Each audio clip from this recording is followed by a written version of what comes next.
저는 이제 앞으로 몇 번의 시리즈를 통해서 하나님을 알아간다는 것이, 믿는다는 것이 무엇인지를 함께 고민해 보기를 원합니다. 여러분, 교회 다니고 또 신앙생활 하면서 우리는 하나님을 믿는다라는 이야기를 참 많이 하잖아요.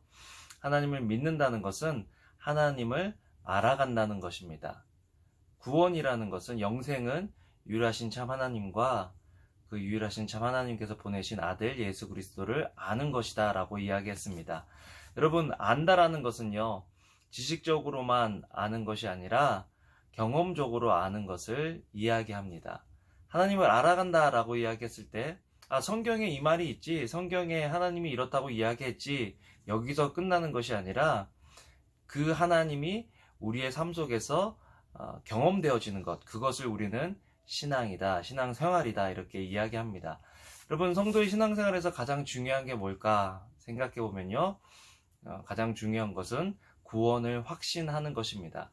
구원을 확신한다는 것은 하나님께서 우리에게 하신 일, 행하신 일을 우리가 확신하는 일이고, 또 그 확신에 머무는 일입니다.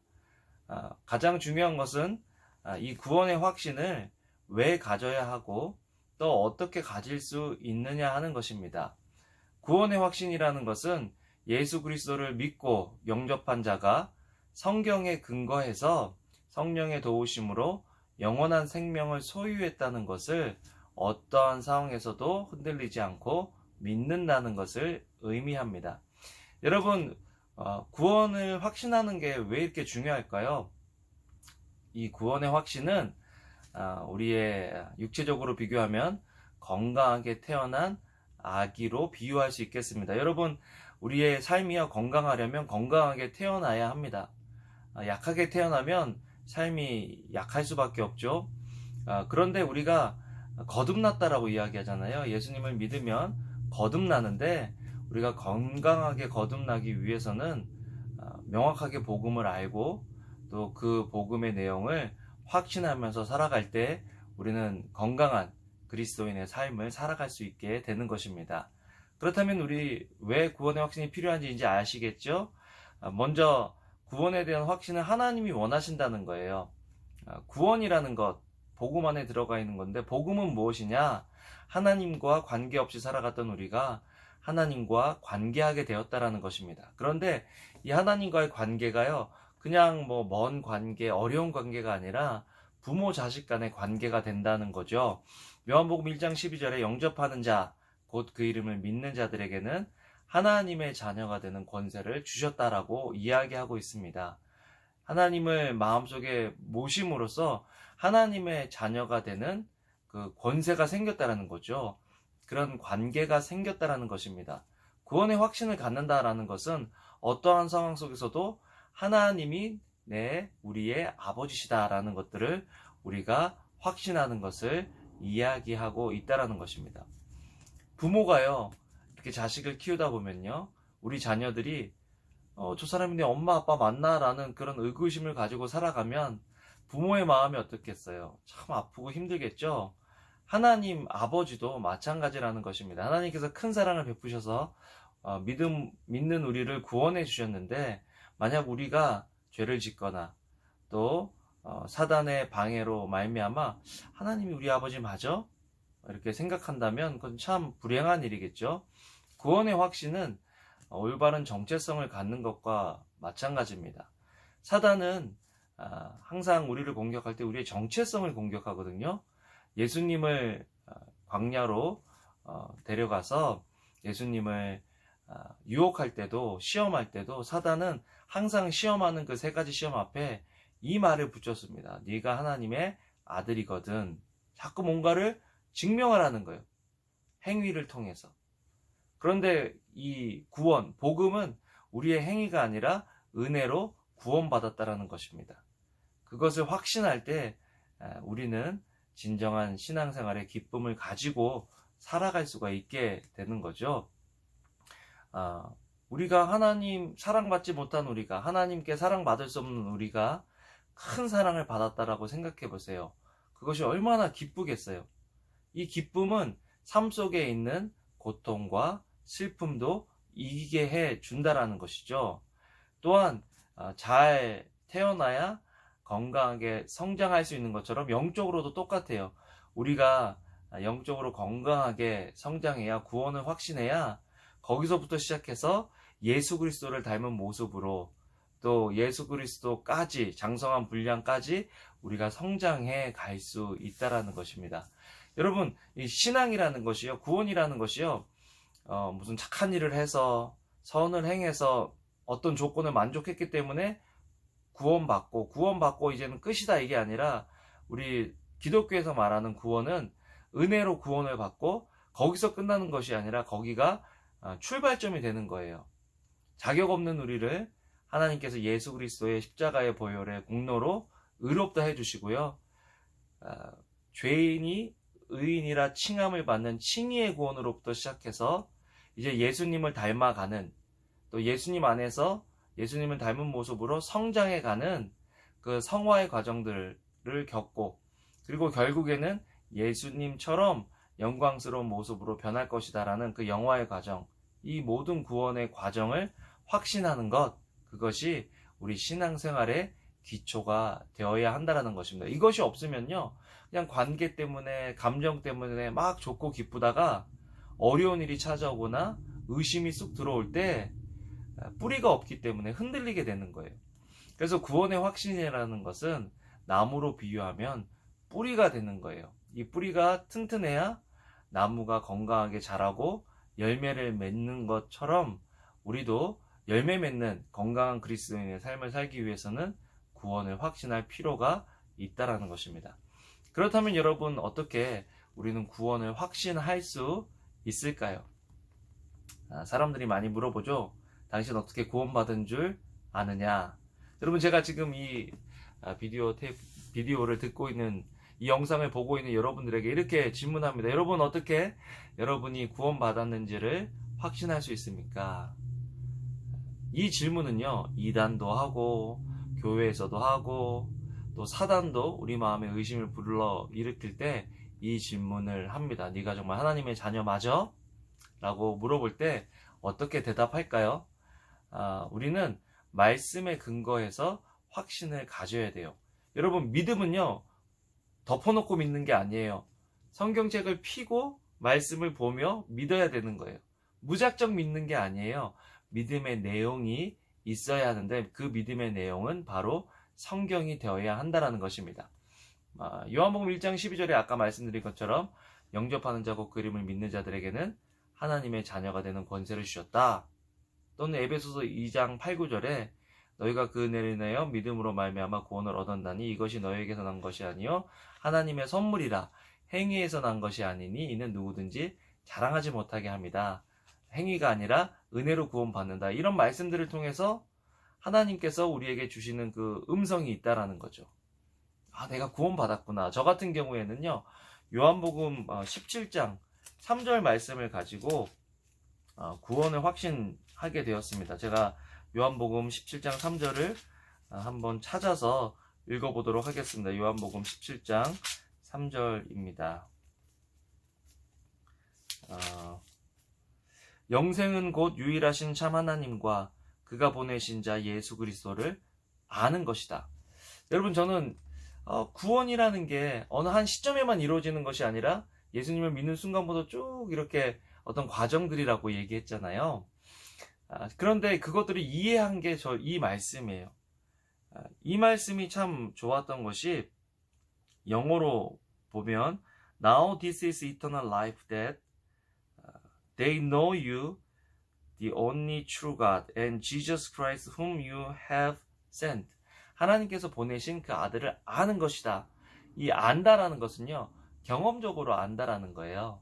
어제보다 오늘 우리는 하나님을 더 경험하고 하나님을 알아나가는 그런 과정 속에 있다면 우리는 구원을 받았다라는 거죠. 여러분, 구원 받으셨습니까?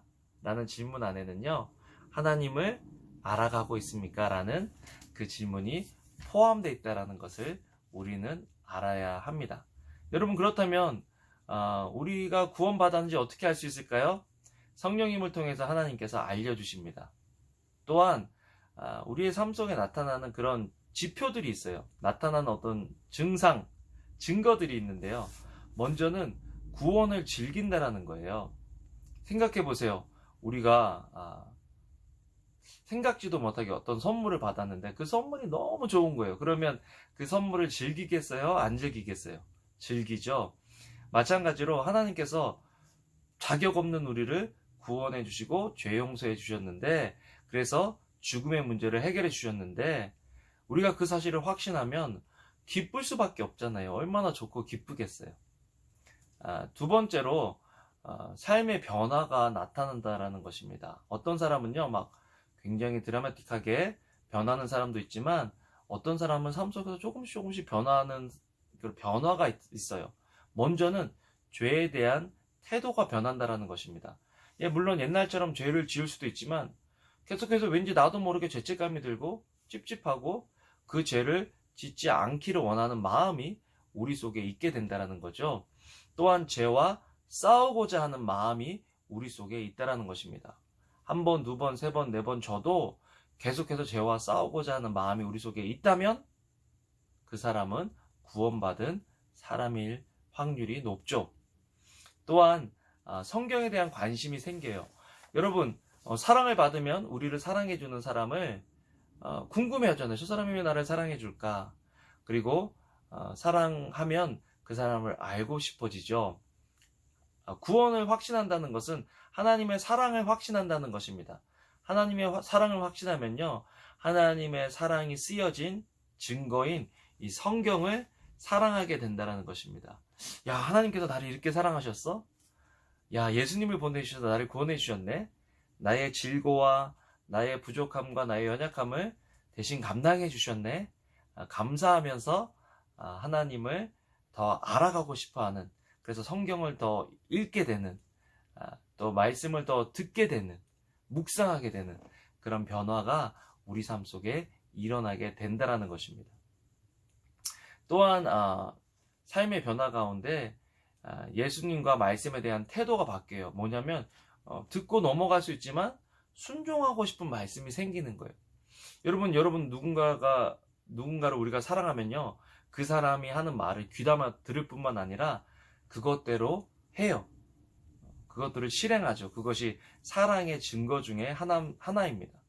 또한 우리가 어떻게 구원받았는지 어떤 지표들이 있느냐, 자신의 구원을 말씀에 근거해서 확신하고 그 구원을 다른 사람들에게 나눠요. 얼마나 기쁘고 좋은지, 나만 간직하기가 너무 미안하고 그래서 다른 사람들에게 나누는 거죠. 여러분, 사랑에 빠진 사람들을 보면요, 얼굴에 표가 나요. 얼굴에 빛이 나고 감출 수 없는 뭔가가 있어요. 제가 청년부 담당해서 청년부 목회를 할 때는요, 이렇게 어두침침했던 사람이, 우울했던 사람이 이렇게 반짝하고 밝아질 때가 있어요. 그러면 제가 물어봐요. 누구 사귀냐? 아니래요. 그런데 나중에 보면 정말 누구를 좋아하고 사랑하고 사귀고 있더라고요. 하나님과 사랑에 빠진다는 것, 이것이 구원을 확신하는 거거든요. 그러면요, 얼굴에서 빛이 나고 감출 수가 없어요. 사람들에게 말을 할 수밖에 없다라는 거죠. 제가 그런 얘기를 합니다. 어떤 사람이 물어봐요. 요즘 설렁탕 잘하는 데가 어디냐? 그러면 막 어디 설렁탕이 맛있다, 어디 설렁탕이 맛있다 막 얘기를 합니다. 간증이죠. 자기가 경험했기 때문에. 어떤 사람이 삶의 우울함, 슬픔, 해결되지 않는 그런 문제가 있어요. 그래서 우리에게 그런 이야기를 합니다. 그러면 우리가 하나님을 경험하고 있는 사람이라면 우리는 하나님을 간증할 수밖에 없는 거예요. 이것이 우리가 구원받은 삶의 증거들이다. 또한 다른 영혼들에 대한 관심을 가지고 또 그리스도인과의 교제를 즐거워한다는 것입니다. 끼리끼리라는 말이 있잖아요. 여러분, 예수님은 믿는데 나는 나 혼자 믿을 거야. 그거는 예수님을 안 믿는 그런 확률이 높아요. 예수님을 진짜 믿는 사람은요, 예수님을 함께 주라고 부르는 구원받은 사람들과 교제하기를 즐거워합니다. 가족인데요. 가족이 가족을 좋아하고 사랑하잖아요. 구원받은 사람은 교회의 예배와 교제를 즐거워합니다. 또한 기도의 응답이 있어요. 당연한 거 아니에요? 구원을 확신한다는 것은 하나님과의 관계를 확신하는 거잖아요. 여러분, 우리는 관계성 속에서 주고받습니다. 하나님과의 관계성 속에서 주고받는다는 것은 기도의 응답을 이야기하는 거죠. 우리가 하나님께 기도를 드렸을 때 하나님께서 우리의 기도를 들어 응답해 주시는 이 과정을 통해서 우리는 믿음이 성장하게 돼 있어요. 기도라는 것은 영적인 대화입니다. 어떤 사람과 관계한다면, 어떤 사람과 만남을 이어간다면 그 만남 속에서 의사소통, 대화가 있어야 되잖아요. 그런데 그 대화를 통해서 하나님께서 주시는 그 말씀이 하나님이 얼마나 신실하신 분인지 우리는 알게 되는 거죠. 또한 말씀이 깨달아져요. 여러분, 이 말씀이요, 참 깨달아지면 은혜입니다. 우리의 힘과 능력으로는 깨달을 수가 없어요. 성령님께서 우리 속에서 역사하실 때 우리가 이 말씀을 깨달을 수 있게 되는 거죠. 또한 예수님을 자랑하고 싶어서 주변 사람들을 교제로, 교회로 인도하게 됩니다. 우리가 정말 구원받고 기쁨으로 살아가면 좋겠어요. 이왕 신앙생활 할 거요, 이왕 교회 다니면서 예배할 때, 믿음 생활할 때 내가 구원 받았는지 안 받았는지 항상 이런 의구심을 가지고 신앙생활하는 것과, 나는 구원받았어, 하나님이 죽어야 할 나를 구원해 주셨어 라고 기쁨과 감격으로 신앙생활하는 것은요, 그 질이 다른 거예요. 여러분, 오늘도 오늘 이 시간을 통해서 여러분 구원을 확신하면 좋겠습니다. 성령님, 내 속에서 내가 구원받았음을 알게 해주세요. 요한복음 1장 12절 또는 요한복음 5장 24절, 에베소서 2장 8절 9절, 요한복음 17장 3절 같은 그런 말씀을 한번 묵상해 보면서 하나님 복음이 깨닫게 해주시고 또 복음을 누리며 살 수 있게 해주세요 라고 기도하고 구원을 확신하며 살아가는 여러분들 되시기를 축복합니다. 같이 기도하겠습니다. 사랑과 은혜가 많으신 하나님, 우리가 신앙생활을 하는 데 있어서 하나님이 어떤 분이신지를 명확하게 알고 구원을 확신하며 살아가는 저희들 될 수 있도록 주여 도와 주시옵소서. 감사를 드립니다. 예수님 이름으로 기도합니다. 아멘. 아멘. 여러분들, 오늘도 구원을 확신하며 살아가는 여러분들 되시기를 바랍니다. 사랑합니다.